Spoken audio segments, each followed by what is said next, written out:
Sentir y causar dolor es algo que pareciera placentero para cierto grupo de personas, pero sería extraño asociar un fenómeno sadomasoquista a nuestras religiones. ¿Es posible que exista ese vínculo o son solo exageraciones? Bienvenidos y bienvenidas al capítulo 52 de Sobrevivir con Fe, el podcast.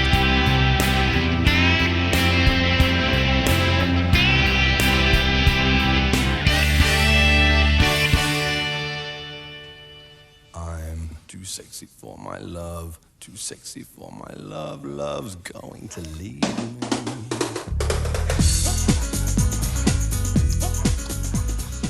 Ay, buenos días a todos. Digo buenos días porque es precisamente la mañana del viernes 4 de septiembre de este extraño año 2020. No estoy solo, hoy estoy en compañía de mi querido Mate, que por estos días me acompaña amargo. Muchas gracias por el feedback que me han regalado opinando en redes sociales, recomendando el podcast. Gracias por pronunciarse sobre el regreso de este proyecto. Mira, poco a poco el video, gracias a los que me ven en video, el video se va posicionando. Recuerden que antes estábamos solo en audio. Ahora tenemos la versión en video que colgamos de Facebook, de Instagram, de YouTube. Así que gracias por el apoyo y gracias por las personas que no solo disfrutan de este podcast, sino que también, por curioso que parezca, hay personas que consideran que esto es una palabra de Dios para sus vidas. Muchas gracias. Esto es curioso porque hay algunos que creen todo lo contrario. ¿Ok? Bueno, interpretamos la realidad usualmente conforme al lugar que estamos en la vida. Por ejemplo, si alguien va de una iglesia se va de una iglesia, posiblemente para ellos esa persona sea un apóstata, un disconforme, el diablo lo sedujo para salir de ahí. 2 días después llega a otra iglesia y esa misma persona, para los demás, es ahora interpretada como alguien que llegó con un propósito, que es valiente, que Dios le guió para llegar a ese lugar. Es interesante. Ese es tema para otro podcast, ¿ok? Así que si están, bueno, ya saben, los que anotan qué es lo que se me va ocurriendo, anótenlo y me lo recuerdan. La música de hoy ya está terminando. Bueno, pero viene de la mano del trío inglés Right Set Fred, de su álbum Up en 92. Yo ya estaba en prepa. El 92 fue furor, a pesar de que es una canción bastante limitada, pero me pareció adecuada. Bueno, a estas alturas ya no sé qué canción puede ser adecuada para musicalizar un capítulo de Sobrevivir con Fe, pero bueno, es lo que hay. El tema de hoy es Evangelio sadomasoquista. Vamos inmediatamente al tema porque no tengo demasiada memoria en la tarjeta que tengo en la cámara. El sadomasoquismo es una combinación de sadismo y masoquismo. Me quedó en la cabeza, pero cuadrada cuando hice la relación. Y esto corresponde a una relación que tiene que ver usualmente con cuestiones sexuales, en la que una parte experimenta placer infringiendo dolor y la otra sintiendo ese dolor. Déjenme que me cebo un matecito aquí. La gente que está viendo un video sabe que es cierto. Estoy tomando mate y está muy bueno, la verdad. Eso es sadomasoquismo. Evangelio, por otra parte, es una palabra que combina los dos vocablos también, vocablos griegos en este caso. Eu, que significa bueno, y angelion, que significa mensaje o noticia. Es entonces una buena noticia, eso es el evangelio. Y eso se usaba para la comunicación de una victoria militar. También podía ser aplicado, sí, no es que sea muy frecuente, pero podía ser aplicado también al nacimiento del heredero del rey. Eso podía ser considerado como una buena noticia. Hay sucesión al trono y eso era bueno. O ha habido victoria por sobre los enemigos.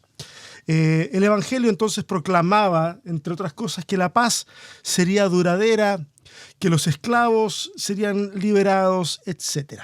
Por esa misma razón, la palabra evangelio resultó una palabra tremendamente adecuada para hablar de la proclamación de Jesús. Para nosotros se ha traducido en hablar de las obras de Jesús, su muerte y su resurrección. Si bien eso no es técnicamente un error, porque no estoy diciendo que estemos cometiendo un error al hacer eso, sí es un error, entre comillas, si pensamos que Jesús ya proclamaba el Evangelio y él aún no había muerto, ni mucho menos resucitado. Entonces, ¿qué predicaba entonces? Él predicaba el reino de Dios y las implicaciones de ese reino que se quiere hacer presente en la vida de las personas. Y ese también puede ser otro tema más adelante acerca de cómo es que estamos predicando el Evangelio. Cuando está en Nazaret, cuando Jesús llega a Nazaret y va a la sinagoga y le entregan el rollo del profeta Isaías, que este es un evento que está registrado en Lucas capítulo 4, versos del 14 en adelante, él toma el rollo y busca intencionalmente el pasaje de Isaías que dice así, lo tengo escrito: el Espíritu del Señor está sobre mí, por cuanto me ha ungido para anunciar buenas nuevas a los pobres, me ha enviado a proclamar libertad a los cautivos y dar vista a los ciegos, a poner en libertad a los oprimidos, a pregonar el año del favor del Señor. Esa es la proclamación inicial, una buena noticia para pobres, cautivos, ciegos y oprimidos. En esta sola frase, lo que acabo de condensar, hay tremenda cantidad de contenido teológico que podemos ver a simple vista.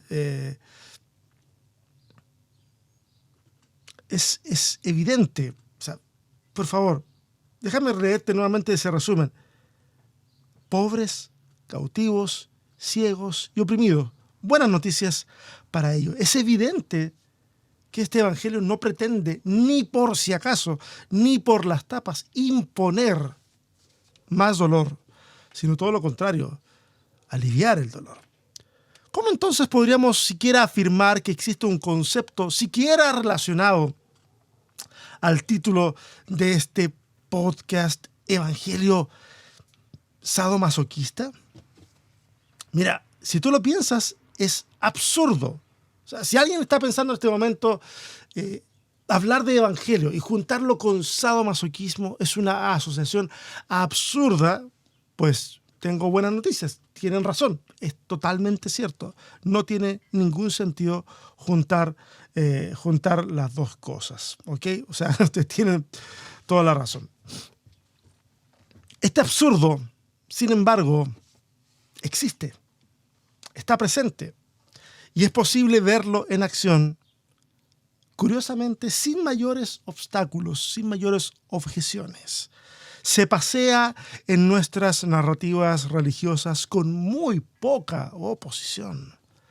Ahora, si bien yo no pretendo hacer un seguimiento del cómo el fervor religioso se mezcla con el dolor que deben experimentar los que participan del culto, es evidente que cuando las narrativas religiosas giran hacia el manejo del poder, cualquier beneficio debe merecerse. Y ese merecer va a ir significando poco a poco el que debe costar algo, dolor, si fuese necesario.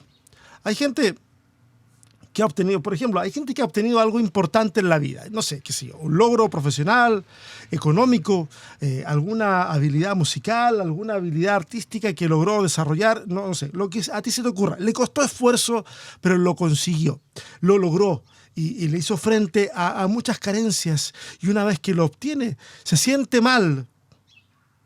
No estoy diciendo que todo el mundo sea así, pero yo he conocido gente que es así.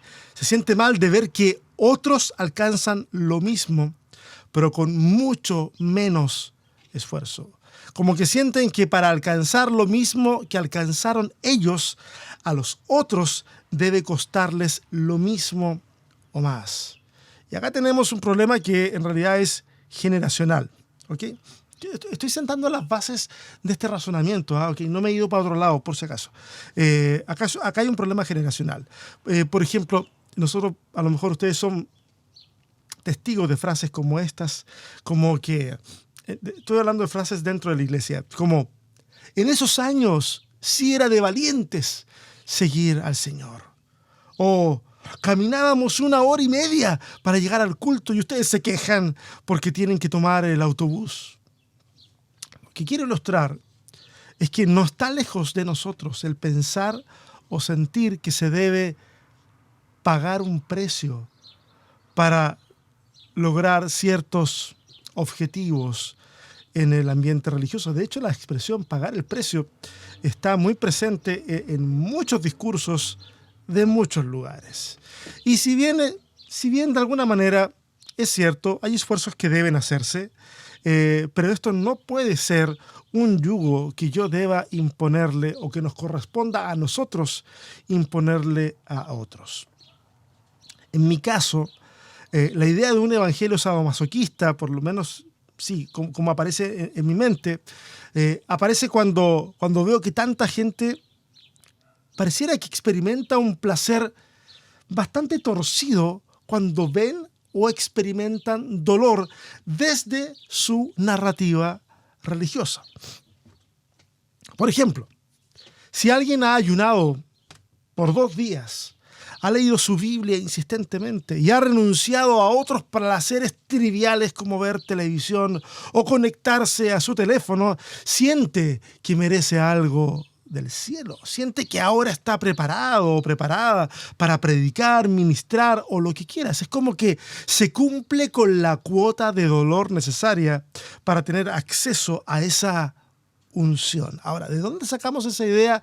Yo no lo sé, porque hablando específicamente del ayuno, la Biblia jamás se menciona como una estrategia para alcanzar cierto nivel de poder o de unción. Nada que ver, nada por el estilo. Sin embargo, nosotros en nuestro folclore cristiano evangélico así lo usamos para forzar el mover de la mano de Dios frente a un acto de dolor, de sanidad, de lo que sea. Y yo entiendo el fervor que puede haber detrás de eso. Sin embargo, no sé de dónde lo sacamos. O sea, sé de dónde. Lo que quiero decir es que no lo sacamos del estudio del texto bíblico, en este caso. Menciono constantemente el estudio del texto bíblico porque ese pareciera ser el elemento validador de todas nuestras acciones. Entonces, de alguna manera, cuando yo digo, oye, los que decimos que estudiamos el texto, en realidad estamos haciendo cosas que no tienen nada que ver con el texto, de alguna manera busco remecer un poquito la conciencia de aquellos que afirman sus prácticas a través de la supuesta el supuesto escudriñar el texto bíblico. Que a veces es cierto, sí lo hacen, pero otras veces no lo hacen tan bien. Por ejemplo, en rituales populares del catolicismo se puede observar cómo la gente promete cosas a Dios, o a la Virgen, o al santo de su preferencia. ¿Okay? Y esas promesas tienen que ver con padecer, experimentar dolor, con avanzar cientos de metros sobre sus rodillas o su torso al punto de llegar a un altar sangrando, todo con tal de pagar por ese favor. Y esto estimula el fervor religioso y eso produce placer. Y yo quiero aclarar una cosa, porque muchos seminaristas, en este caso me refiero a seminaristas, a personas que se están preparando para ejercer el sacerdocio en la Iglesia Católica, muchos seminaristas han salido o salen al encuentro de estas personas para decirles, oye, no es necesario hacer esto, no es, Jesús ya ha pagado por todo, o sea, no necesita verte sufrir o algo por el estilo. Y esta gente los ignora o los hacen callar y entonces la tradición continúa. O sea, no es una cuestión que a mí me consta, que no es una cuestión que la Iglesia Católica quiera promover, no. Pero así está la tradición. En algún momento a lo mejor sí fue útil para la institución, ahora es imposible pararla. Bajo un concepto torcido de disciplina, por ejemplo, muchos sienten válido que un espacio religioso se le restrinja a a una persona o se le restrinja de servir en algo con tal de que esa persona, y esto lo he visto de muy de cerca, con tal de que esa persona demuestre su fidelidad a una reunión. Hay gente que por ejemplo, le han dicho, vas a ensayar para tocar este domingo, pensando en un ejemplo cercano, porque soy músico, y ensaya, y ese domingo le dicen, ¿sabes qué? No lo vas a hacer. Y lo hacen muy seguido con tal de que esa persona entienda que como que tiene que estar siempre preparada, pero dispuesta también a ceder. Y acá están estas relaciones de poder, dolor, que son bastante extrañas. Mira, les voy a contar un caso extremo, ¿ok? Ando un poquito congestionado, así que si me sienten la voz así como media gangosa, es porque ando un poquito congestionado. No siempre mi voz va a ser el dulce tono agradable del FM. Bueno, nunca va a ser así. Ok, pero déjenme contarles una experiencia que me tocó escuchar a mí. O sea, hay veces uno cuenta anécdotas que escuchó de otras personas. Esta la escuché de primera mano. Un conocido una vez me contó algo que vivió en su iglesia. Y ojo, no me lo contó con desagrado, me lo contó como un testimonio. Debo decir eso antes de seguir con la historia. Llega con algo de atraso a la reunión y no alcanzó a ponerse camisa. En muchos lugares de Latinoamérica, sobre todo, ir vestido de cierta forma a la iglesia es algo que se espera de la feligresía. Entonces él no alcanza a ponerse camisa y cuando llega a la reunión, el pastor le grita desde el púlpito, en medio de la reunión, que debía ir a ponerse algo decente para ir a la casa de Dios. Él siente feo, pero va y obedece. Fue y regresa con la camisa. Estoy hablando de estas iglesias que están cerca de los lugares donde la gente vive y que usualmente congrega gente que vive cerca. Es por eso que él puede ir a su casa y ponerse la camisa. Pero cuando llega solamente para recibir una vez más de parte de su pastor la reprimenda pública desde enfrente y delante de toda la gente, que regrese y que se ponga corbata. A lo que esa persona va y regresa con corbata. Ahora, esta persona hizo todo esto bajo la premisa de someterse al líder que Dios había puesto sobre él y sabiendo que esa obediencia traería bendición. Por otro lado, el pastor sentía que estaba haciendo un acto pedagógico defendiendo la decencia del culto. Uno experimentó el vejamen como una prueba que estaba esperando pasar con gozo, y el otro como un dolor que era necesario infligir a fin de formar el carácter de una persona. Ambos recibieron satisfacción en ese acto violento. Y honestamente, yo veo que eso calza perfectamente en un acto de evangelio sadomasoquista, en donde el dolor es el elemento clave para provocar satisfacción religiosa. Dicho sea de paso, a nivel cerebral, las mismas áreas que se estimulan para sentir placer son las que se estimulan para sentir dolor. Entonces basta un pequeño juego mental para hacer que esa pequeña diferenciación, porque hay una pequeña diferenciación, por supuesto, de estímulos y todo, pero basta un pequeño juego mental para que esa diferenciación se mezclen estas dos sensaciones y se cree un círculo vicioso catastrófico en realidad. En estas narrativas todo tiene un costo, todo es una etapa que hay que quemar y que conlleva sufrimiento. Sufrimiento que tendrá, por supuesto, su recompensa. Aún los rituales, cuando vamos a la comunión, a la Eucaristía, las imágenes del dolor de Jesús en la cruz son el discurso recurrente a la hora de hacer que la gente se conecte con el momento. Piensa en sus manos, en sus pies, en el costado atravesado por la lanza. Eso fue por ti. Es por eso que mucha gente no logra entender realmente el significado de la muerte de Jesús. Solo sabe que sufrió por nosotros, pero no entiende cómo, en realidad, honestamente hablando, no entiende cómo la muerte de ese judío en particular es diferente a la muerte de otros millones de personas que murieron por sus ideales. Y ese es tema para otro podcast, ¿ok? Así, porque vayan tomando nota los que toman nota, porque yo no me voy a acordar. En este evangelio sadomasoquista, las catástrofes naturales o los acontecimientos políticos complejos o violentos son motivo de alegría, porque son señales de los últimos tiempos. Entonces hay que alegrarse. Tiembla en Chile y eso significa que el Señor ya viene. No importa si eso trajo muerte o destrucción, el Señor ya viene y es motivo de alegría. Si hay bombardeos en Medio Oriente, sí, porque las guerrillas latinoamericanas, así de poca monta, o las guerras en África, esas no cuentan, ¿eh? Porque, digo, esos países están fuera de la ecuación escatológica. Pero si hay un bombardeo en Medio Oriente, entonces los ángeles ya se alistan para anunciar la venida del Señor.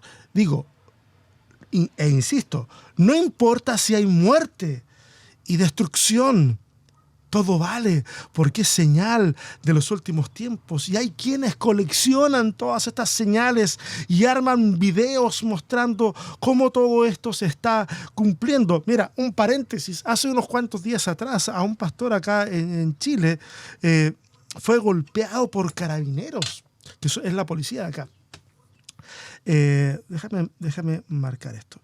Fue golpeado por carabineros y entonces hay videos diciendo cómo está sufriendo por la causa del Señor, etcétera, etcétera. El caso es el siguiente. Santiago hemos estado todos en cuarentena por esta situación del COVID, pero en específico en Santiago se prohibían las reuniones masivas con más de 50 personas. Habían 150 personas en un lugar público, violando en realidad todas las normas. Y cuando llega la fuerza pública a hacer valer la norma, que es por la salud de la población en general, lo que ocurre es que hay enfrentamientos violentos y hay resistencia al arresto y entonces eso provoca que se golpee a esta persona. No digo que la violencia esté justificada, pero no podemos hablar de persecución cuando tú en ese momento estás violando claramente no solamente la ordenanza por la salud pública, sino que te está importando un comino la salud del resto, ya como individuos, no como normativa. Entonces, nos gusta vincular la narrativa del dolor, el sufrimiento, a estar padeciendo por Cristo. Y eso provoca, en realidad, efervescencia. El testigo de Jehová que siente que la puerta se le azota en las narices cuando va a una casa y no lo quieren recibir, no siente frustración. Lo que siente es satisfacción de estar sufriendo por la causa. Mira, es curioso, porque todas estas señales que para algunos son alegría, motivo de alegría, por la contraparte, y que ya es torcido que sea motivo de alegría, okay, ya eso es torcido, pero al mismo tiempo se toma ese elemento como admonición para el resto de la comunidad cristiana, y se les dice que si no están preparados para la venida del Señor, entonces se quedarán a vivir lo que en mi cabeza de niño, de adolescente y aún de adulto, ¿okay?, es la peor película de horror que hayas podido imaginar. Nada más ni nada menos que la gran tribulación. Y si eso no fuera suficientemente horrendo, siempre nos queda el infierno para enviar a los infieles y a todo aquel que no piense exactamente como nosotros. Eso, señoras y señores, es, por el lado que tú le mires, evangelio sadomasoquista. Y yo me pregunto, ¿qué estamos produciendo a nivel de comunidades de fe? ¿Gente mentalmente inestable? ¿Estamos acaso produciendo gente plena? gente que constantemente se siente en la cuerda floja, esperando ser escudriñada por el sistema, y a su vez ellos escudriñando al resto para ver si están alineados o no al plan de Dios. Eso es lo que estamos produciendo. Estamos produciendo gente que cuando ve que alguien sufre dice, algo habrá hecho. O seguramente eso que están sufriendo es porque le dieron la espalda a Dios. O esto es un castigo por aprobar el matrimonio homosexual, etc. Mire, honestamente, francamente, eso a mí ya me asquea. Esa es la forma en que quiero expresarlo. De verdad, necesitamos realmente replantearnos seriamente el mensaje que compartimos, porque dista años luz del mensaje de liberación que Jesús nos viene a compartir. Mira, no necesitas demostrarle nada a nadie para alcanzar el favor de Dios. Y no debieras sentir otra cosa más que compasión por aquellas personas que han tenido un tropiezo en la vida. Debiéramos ver los eventos dolorosos del mundo con la perspectiva humana que nos ayuda a conectarnos con el dolor ajeno y no con nuestra agenda religiosa. ¿Será que podamos sentarnos a repensar qué significa realmente para nosotros proclamar el Evangelio? Creo que al menos debemos de abandonar de una vez por todas el lenguaje bélico y violento con el que hemos modelado nuestros relatos y reencontrarnos con la sanidad y la liberación que en la mañana de un Shabbat, en la Nazaret del siglo I, ese carpintero proclamó. Una buena noticia para pobres, cautivos, ciegos y oprimidos. Si Dios quiere, la próxima semana nos volvemos a conectar en una entrega que será, a mí me causa risa porque será muy, pero muy divertida. El nombre de la siguiente entrega, mire, para que vean que yo estoy preocupado del público internacional. Este nombre está en inglés. Se llama, y alguno va a ubicar la canción y sabe qué canción voy a usar para la cortina, porque el siguiente capítulo se llama 666, The Number of the Beast. Un poquito de apocalíptica y teorías escatológicas sin sentido. Va a estar bueno, va a estar interesante. Así que bueno, los espero la próxima semana. Nos vemos. Bye.